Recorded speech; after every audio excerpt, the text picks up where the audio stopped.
સ્વાગત છે મિત્રો અમારી યુટ્યુબ ચેનલમાં। આજે આપણે જોવાના છે કે ચૂંટણી કાર્ડમાં ફોટો કેવી રીતના બદલવો। હવે મિત્રો તમે ફોટો બદલવા માટે શું પ્રોસેસ છે એ તમે ઘરે બેઠા તમારા મોબાઈલથી ચૂંટણી કાર્ડમાં ફોટો બદલી શકો છો। તો આ પ્રોસેસ માટે આપણે આ વિડીયો બનાવ્યો છે, તો વિડીયો એન્ડ સુધી જોજો। વિડીયોના આગળમાં આપણે બતાવીશું કે તમે તમારો ફોટો છે ચૂંટણી કાર્ડમાં બહુ જૂનો છે તો તેને કેવી રીતના નવો ચૂંટણી કાર્ડમાં ફોટો બદલાવી શકો છો, અને પછીથી મિત્રો તમારું નવું ચૂંટણી કાર્ડ કેવી રીતના તમારા ઘર પર મંગાવી શકો છો, એ બી ફ્રીમાં મિત્રો, બિલકુલ ફ્રીમાં છે। તો વિડીયો એન્ડ સુધી જોતા રહેજો, અને જો વિડીયો પસંદ આવે તો ચેનલને સબસ્ક્રાઈબ કરી નાખજો અને વિડીયોને લાઇક કરી નાખજો। તમારે અહીંયા સર્ચ બારમાં જઈ ગૂગલ ઓપન કરવાનું છે, ત્યાં જઈ મિત્રો તમારે સર્ચ કરવાનું છે વોટર। તો અહીંયા તમે વોટર સર્ચ કરશો એટલે water ECIGOV in A search કરશો એટલે આ પ્રકારે પેજ તમને જોવા મળી જશે। તો અહીંયા તમારે આ રીતના તમે વોટર ખાલી લખી દેશો તો બી ચાલશે। તો અહીંયા મેં વોટર કાર્ડ લખી દઉં છું, વોટર કાર્ડ। તો અહીંયા સર્ચ કરી દેશો એટલે તમને આ પ્રકારે પેજ જોવા મળી જશે। હવે મિત્રો અહીંયા પહેલા જ નંબરની વેબસાઇટ તમને જોવા મળશે, તો એ વોટર સર્વિસ પોર્ટલ ECI એની પર ક્લિક કરશો એટલે આ રીતના પેજ તમને જોવા મળી જશે। તો આ રીતના પેજ જોવા મળી જશે એટલે તમારે અહીંયા સૌથી પહેલાં તમારે તમારું રજિસ્ટ્રેશન કરવું પડશે, ત્યાર પછી તમે કોઈ બીનું ફોર્મ ભરી શકશો। તો અહીંયાથી તમારે રજિસ્ટ્રેશન માટે તમારે અહીંયાથી લખેલું છે do not have a account. તો અહીંયા એની ઉપર જશો એટલે તમારે શું કરવાનું રહેશે, તમારે સૌથી પહેલાં તમારો પાસવર્ડ ક્રિએટ કરવાનો રહેશે અને મોબાઈલ નંબર નાખવાનો રહેશે। તો ચેનલ પર નવા હોય તો ચેનલને બી સબસ્ક્રાઈબ કરી નાખજો, જેથી કરી આવનાર તમામ વિડીયોની નોટિફિકેશન તમને મળે। તમારા એક લાઇકથી અને એક સબસ્ક્રાઈબરથી અમારી આગલી વિડીયો બનાવવાની મોટિવેશન મળે। તો અહીંયાથી તમારે મોબાઈલ નંબર અને અહીંયા તમારું ઈમેલ એડ્રેસ અને ત્યારબાદ કેપ્ચા નાખી દેવાના છે। તો તમારું મોબાઈલ નંબર અને ઈમેલ એડ્રેસ નાખી કેપ્ચા નાખશો એટલે આગળ જશો। તો અહીંયાથી આપણે મોબાઈલ નંબર અને કેપ્ચા નાખી દઈએ છીએ। તો અહીંયાથી હું મોબાઈલ નંબર નાખી દઉં।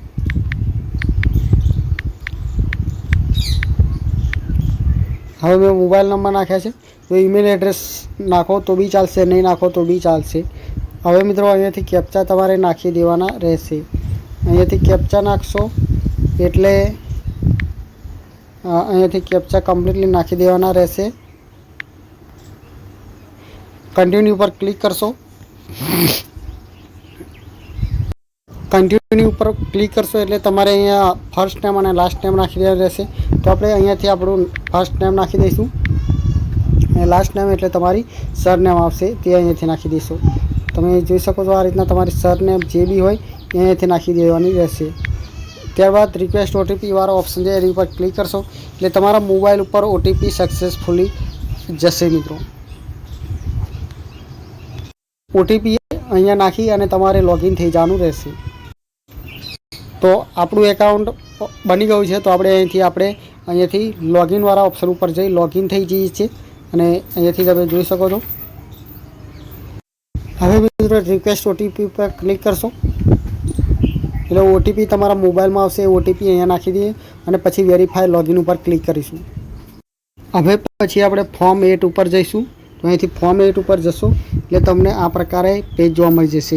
આ પ્રકારે તમે જોઈ શકો છો કે તમે એપ્લિકેશન ફોર, તો અહીંયાથી તમારે અધર ઇલેક્ટર સિલેક્ટ કરવાનું છે। તો અહીંયાથી આપણો એમનો જે વોટર આઈડી કાર્ડ ચૂંટણી કાર્ડ નંબર છે તે નાખવાનો રહેશે। ઇપિક નંબર નાખ્યા પછી વોટર આઈડી કાર્ડ નંબર નાખ્યા પછી સબમિટ ઉપર ક્લિક કરીશું। આ રીતના તમારું અહીંયાથી નામ જોવા મળી જશે, તમે એ જોઈ શકો છો। ત્યારબાદ ઓકે ઉપર ક્લિક કરીશું। હવે મિત્રો અહીંયાથી તમારે અહીંયાથી correction entries exchange enrolment roll, તો આપણે અહીંયાથી આ બીજા નંબરનું ઇસ્યુ રિપ્લેસમેન્ટ વિધાઉટ કરેક્શન, વગર કનેક્શન વગર તમારે કરેક્શન કરાવ વગર તમારે જો તેમાં બદલાવ કર્યા વગર તમારે જો ચૂંટણી કાર્ડ મંગાવવું હોય તો આ ઓપ્શન સિલેક્ટ કરવાનો। તો આપણે બીજા નંબર ઉપર ઓપ્શન સિલેક્ટ કરીશું, ઓકે ઉપર ક્લિક કરીશું। ઓકે ઉપર ક્લિક કરીશું એટલે આ રીતના ફોર્મ તમને જોવા મળી જશે। તમે અહીંયા જોઈ શકો છો કે આ રીતના ફોર્મ તમારે જોવા મળી જશે। આ રીતની બધી જ ડિટેલ તમારે ક્લિક કરી દેવાની છે। તો આ રીતના તમારે અહીંયાથી નેક્સ્ટ પર ક્લિક કરવાનું છે। નેક્સ્ટ ઉપર ક્લિક કરશો એટલે આ રીતના તમને જોવા મળી જશે આ રીતના। તો અહીંયાથી આપણે આ રીતના તમે અહીંયાથી તમારે અહીંયા સિલેક્ટ કરવાનું રહેશે। તો અહીંથી આપણે ફોટો સિલેક્ટ કરી લઈશું। ફોટો સિલેક્ટ કરી લીધા પછી તમારે અહીંયાથી તમારો ફોટો અપલોડ કરી દેવાનો રહેશે। તો અહીંયાથી તમારે કોઈ બી ફોટો આપણે અહીંયાથી અપલોડ કરી દઈશું। જે આપણો PNG ફોટો હોય તે પાસપોર્ટ સાઇઝનો ફોટો બનાવેલો હોય તે પાસપોર્ટ સાઇઝનો ફોટો તમારે અહીંયાથી અપલોડ કરી દેવાનો રહેશે। તો તમે અહીં જોઈ શકો છો કે આ રીતના તમારે પાસપોર્ટ સાઇઝનો ફોટો બનાવેલો રાખવાનો છે અને પછી અપલોડ કરવાનો રહેશે।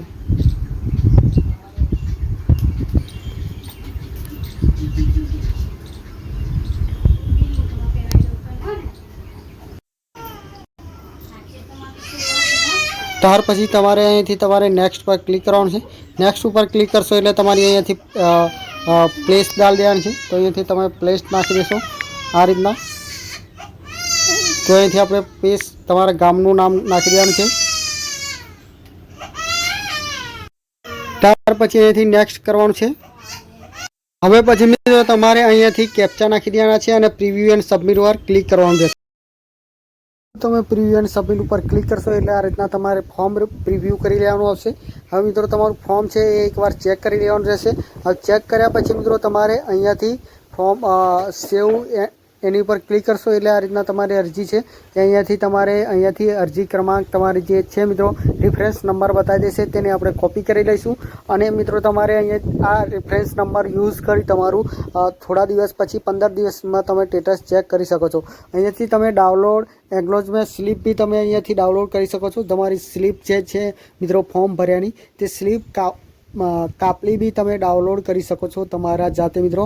તો અહીંયાથી જો તમારે પછીથી તેનું સ્ટેટસ જોવું હોય તો 15 દિવસની અંદર તમારું સ્ટેટસ શું જાણવાનું છે તો ટ્રેક એન્ડ એપ્લિકેશન સ્ટેટસ ઉપર આપણે જઈશું અને ત્યાં આપણો જે રિફરન્સ ID નંબર હતો એ સબમિટ કરીશું। એટલે આ રીતના તમને તમારું જે સ્ટેટસ છે તે જોવા મળી જશે અને થોડા દિવસ પછી તમારી અરજી છે તે મંજૂર થયેલી હશે, BLO પાસે પહોંચશે અને BLO પછી આગળની પ્રોસેસમાં સબમિટ થઈ જશે તમારી અરજી। એટલે તમે અહીંયાથી તે કમ્પ્લીટલી પ્રોસેસ થઈ અને તમારું નવું ચૂંટણી કાર્ડ ફોટાવાળું ચૂંટણી કાર્ડ તમે ડાઉનલોડ કરી શકો છો।